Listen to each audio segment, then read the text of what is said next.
Hey homebrewers, welcome back to a long overdue Homebrew Wednesday video from me. I haven't been doing a whole lot other than I brewed up what I initially called my session IPA.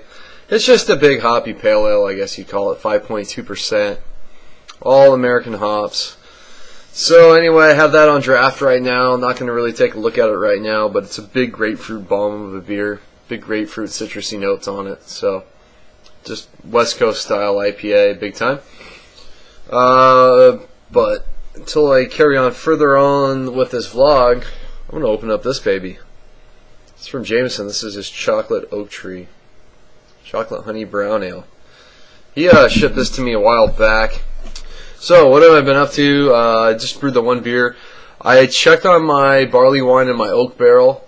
That's pretty much ready to go. I got to figure out when I can bottle that, which won't be this weekend. We got too much beer-related activities going, and I don't have any real bottles clean and ready to go for that. And I don't know exactly how I'm going to get it out of my barrel. See, the problem is the bunghole on that barrel is very small, and I don't think my auto siphon will fit in there. So I'm not sure how I'm going to get it out there. There's a spigot, but it doesn't seem ideal, and I have to get some special tubing to fit on there to drain it out, which I might end up doing it that way. But we'll see. I got to get some logistics going for that one, but I'm pretty happy with how it's tasting right now when I sampled it. What else on the homebrewing front? Well, I need to find something to replace the barley wine in there, so I'm thinking about brewing up a Belgian style quadruple.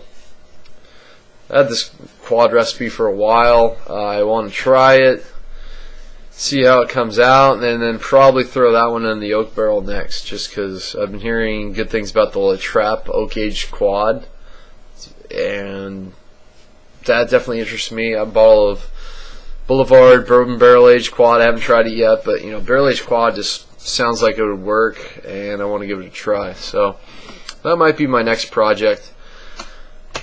Also, what I didn't shoot in any film was I bought 3 gallons of apple juice and made a big huge mead that's going to be like 10-11% ABV.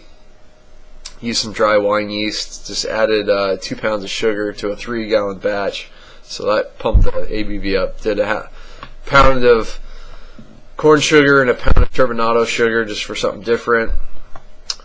That's approaching about a month since I brewed that one up. The main reason why I wanted to do that was because the apple juice came in 1-gallon glass jugs, which are something similar that you can buy on like a homebrew shop, as a 1-gallon carboy.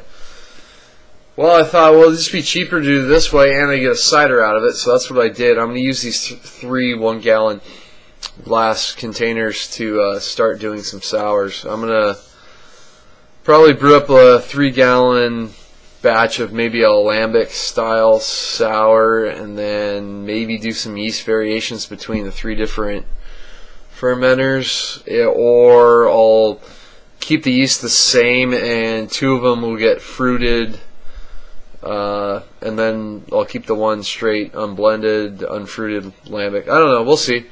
Just want to experiment with some sours, because there's some guys locally that do it, and I've actually had some really nice homebrew sours. So something that's been interesting to me for a while, and I read, I don't think I have that. Yeah, I have that book right here. Recommended reading Wild Brews if you want to do a sour. There's some good info in here. A lot of the history behind these Belgian beers. So that one's recommended. And what else is on the... I don't know really what I'm going to be doing next. If I don't do the quad, maybe I'll rebrew my No More Black Imperial Stout. I got a slight recipe change to that. That would be great in the barrel. My Vanilla Imperial Stout, I haven't checked on that for a while now, because at the end of March and early April I was gone for work. Went on a work trip to Berlin, Germany.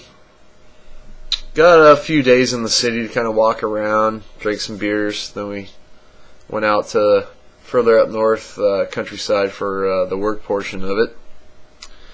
But, got to try some German food, some fresh German Hefeweizens and Schwarzbiers and a few pilsners in there.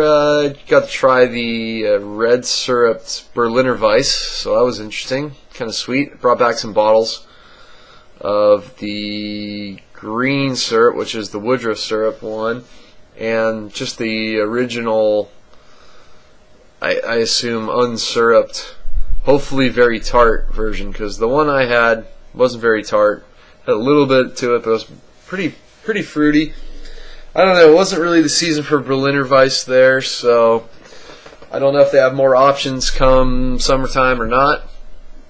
But it was pretty hard to find there, so I mostly stuck with the Hefeweizens and black lagers that I could get on draft, or fresh bottles of Weinspanner Hefeweizen. So stuff so fresh, and it really makes me want to brew a Hefeweizen this summer, which I kind of already planned to, but now it's just going to happen. See how well I can compare with those, because man, talk about great, just sessionable beers. You just drink a lot of. And it doesn't even matter the weather. I mean, it was cold there, and I had no problem drinking those. They still tasted great. Although I did miss hops, and I did miss imperial stouts. So that's going to wrap it up. In the words of S.J. Poor, enjoy the fruits of your labor and brew beer. Good beer. Cheers.